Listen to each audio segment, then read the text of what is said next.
कि हम सभी जानते हैं कि अभी कालखंड का चौथा युग यानी कलयुग चल रहा है, जिसे हिंदू शास्त्रों में सबसे श्रापित युग बताया गया है।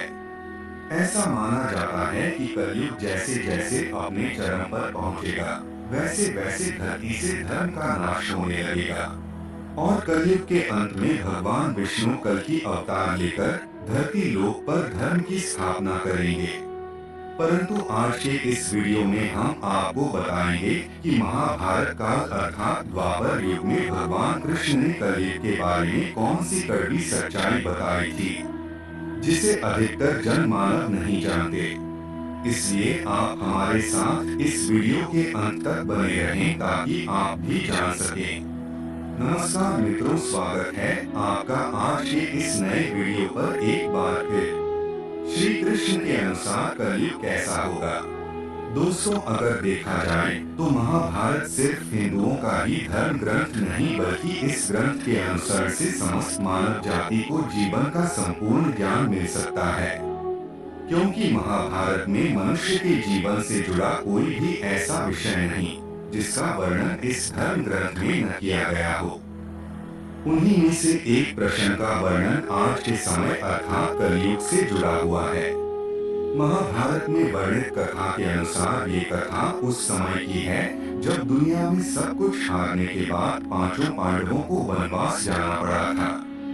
जब पांचों पांडव वनवास जाने को हुए तो उन्होंने श्री कृष्ण से कहा, हे वासुदेव, अपना सब कुछ गंवाने के बाद हम पांचों भाई द्रौपदी सहित वन को जा रहे हैं, किंतु हम सभी के मन में एक प्रश्न उठ रहा है, क्या आप उसका समाधान कर सकते हैं?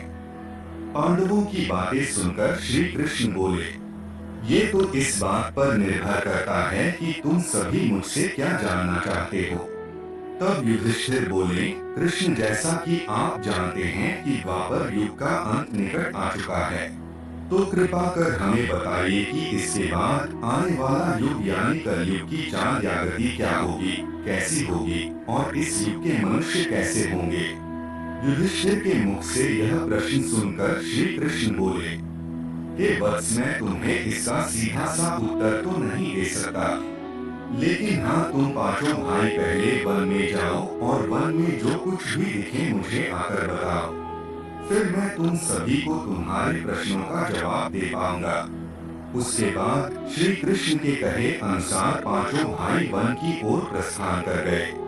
फिर वन में पहुंचकर पांचों भाइयों ने जो देखा उसको देखकर वे आश्चर्यचकित रह गए और फिर शाम को आकर पांचों पांडवों ने एक एक कर श्री कृष्ण को बताया कि उन्होंने क्या देखा।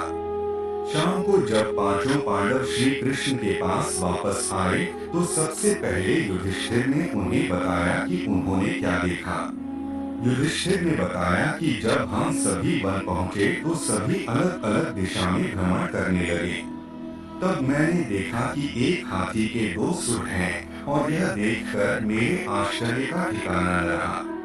फिर अर्जुन ने बताया कि हे वासुदेव, मैंने एक पक्षी को देखा जिसके पंखों पर वेद की रचनाएं लिखी हुई थी और वह मरे हुए जानवर का मांस खा रहा था।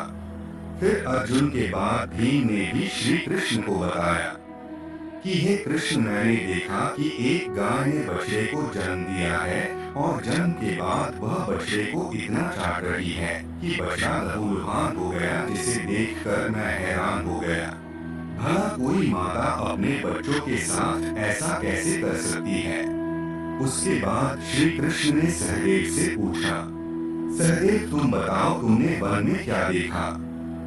तब सहदेव श्री कृष्ण से बोले, हे वासुदेव, मैंने वन में देखा कि एक जगह 6-7 कुएं हैं और आसपास के कुओं में पानी है, किंतु बीच का कुआं खाली है। बीच का कुआं गहरा है, फिर भी पानी नहीं है। यह देखकर मुझे घोर आश्चर्य हुआ कि ऐसा कैसे हो सकता है। उसके बाद नकुल ने कहा, हे नारायण, जब मैं वन में भ्रमण कर रहा था तो मैंने देखा कि एक पहाड़ के ऊपर से एक बड़ी सी शिला यानी पत्थर लुढ़कती हुई आती है और कितने ही वृक्षों से टकराकर उनको नीचे गिराते हुए आगे बढ़ जाती है, परंतु उस विशालकाय पत्थर को कोई भी वृक्ष उसे रोक न सका। इसके अलावा वह शिला कितनी ही अन्य शिलाओं के साथ टकराई पर फिर भी वह रुकी नहीं। अंत में एक अत्यंत छोटे पौधे का स्पर्श होते ही वह स्थिर हो गई। फिर युधिष्ठिर श्री कृष्ण से बोले, हे वासुदेव, हम पांचों भाइयों ने जो कुछ भी वन में देखा वो आपको बता दिया, कृपा कर उसका अर्थ बताइए। तब श्री कृष्ण ने युधिष्ठिर से कहा, हे धर्मराज, जैसा कि आपने कहा कि आपने 2 सुर वाला हाथी देखा, जिसका ये अर्थ हुआ कि कलयुग में ऐसे लोगों का राज होगा जो बोलेंगे कुछ, करेंगे कुछ। कलयुग के शासक अपनी प्रजा का सभी तरह से शोषण करेंगे। उनके मन में कुछ और होगा, दिखावे के लिए कुछ और करेंगे। अर्थात कलयुग में शासकों के लिए आम लोगों का कोई महत्व नहीं होगा, वो बस राज करने के लिए शासक होंगे। फिर श्री कृष्ण अर्जुन से बोले, हे धनंजय, जैसा कि तुमने देखा कि एक पक्षी के पंख पर वेद की रचनाएं लिखी हुई थी, लेकिन वह मरे हुए जानवरों का मांस खा रहा था, जिसका अर्थ ये हुआ कि कलयुग में ऐसे लोग होंगे जो बड़े ज्ञानी और ध्यानी कहलाएंगे, किंतु उनके आचरण राक्षसी होंगे। कलयुग में लोग पंडित और विद्वान कहलाएंगे, किंतु यह विचार चलता रहेगा कि कोई मरे और उसकी सारी संपत्ति उसके नाम हो जाए। अर्थात कलयुग के मनुष्य धन और संपत्ति के लोभी होंगे, भले ही उनके पास कितना ही ज्ञान क्यों ना हो। इसके अलावा हे अर्जुन, हर जाति धर्म के प्रमुख पद पर बैठे लोग विचार करेंगे कि कब कोई किसी पद से हटे और हम उस पर विराजमान हो जाएं। कलयुग में ऐसे लोगों की संख्या बहुलियत होगी, कोई कोई बिरला ही संत पुरुष होगा। अर्जुन के बाद श्री कृष्ण भीम से बोले, हे गदाधर, जैसा कि तुमने देखा कि गाय अपने बछड़े को इतना चाटने लगी कि वो बछड़ा लहूलुहान हो गया। अर्थात कलयुग की माता अपनी संतानों पर इतनी ममता बरसाएगी कि बच्चों को खुद का विकास करने का मौका ही नहीं मिलेगा, जिसके कारण मोह माया में पड़कर वे बर्बाद हो जाएंगे। इसके अलावा किसी का बेटा घर छोड़कर साधु बनेगा तो हजारों व्यक्ति दर्शन करेंगे, किंतु जब मनुष्य का अपना बेटा साधु बनेगा तो रोएंगे कि मेरे बेटे का क्या होगा।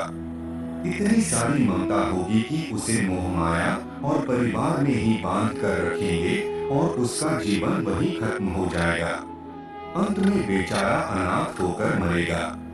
भीम जब श्री कृष्ण के जवाब से संतुष्ट हो गए, तब भगवान श्री कृष्ण ने सहदेव से कहा, सहदेव, जैसा कि तुमने बताया कि तुमने वन में 6-7 कुओं के बीच एक कुआं एकदम खाली देखा, जिसका अर्थ ये हुआ कि कलयुग में पैसे वाले अर्थात धनी लोग अपने पुत्र पुत्री के विवाह में या फिर आलीशान भवन बनाने में लाखों रुपए खर्च कर देंगे, परंतु उनके पड़ोस में ही यदि कोई भूखा प्यासा मर रहा होगा तो वह उसकी कोई सहायता नहीं करेंगे।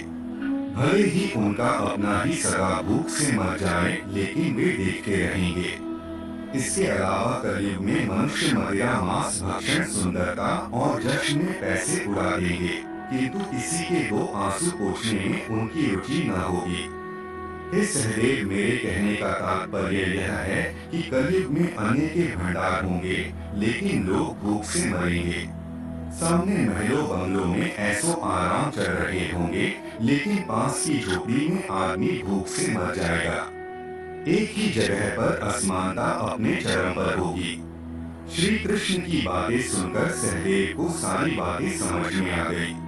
तब श्री कृष्ण ने नकुल से कहा, नकुल, जैसा कि तुमने बताया कि वन में एक बड़ी सी चट्टान पहाड़ से लुढ़की, किंतु बड़े बड़े वृक्ष और उसके तने उस चट्टान को रोक न पाए, किंतु एक छोटे से पौधे से टकराते ही वो चट्टान रुक गई, जिसका अर्थ ये हुआ कि कलयुग में मनुष्य का मन नीचे जाएगा, यानी कलयुग के मनुष्यों का जीवन पतित हो जाएगा, और ऐसे में मनुष्यों का जीवन धन की शिलाओं से नहीं रुकेगा, न ही सत्ता के वृक्षों से रुकेगी, किंतु हरि नाम के एक छोटे से पौधे से, हरि कीर्तन के छोटे से पौधे से मनुष्य जीवन का पतन होना रुक जाएगा।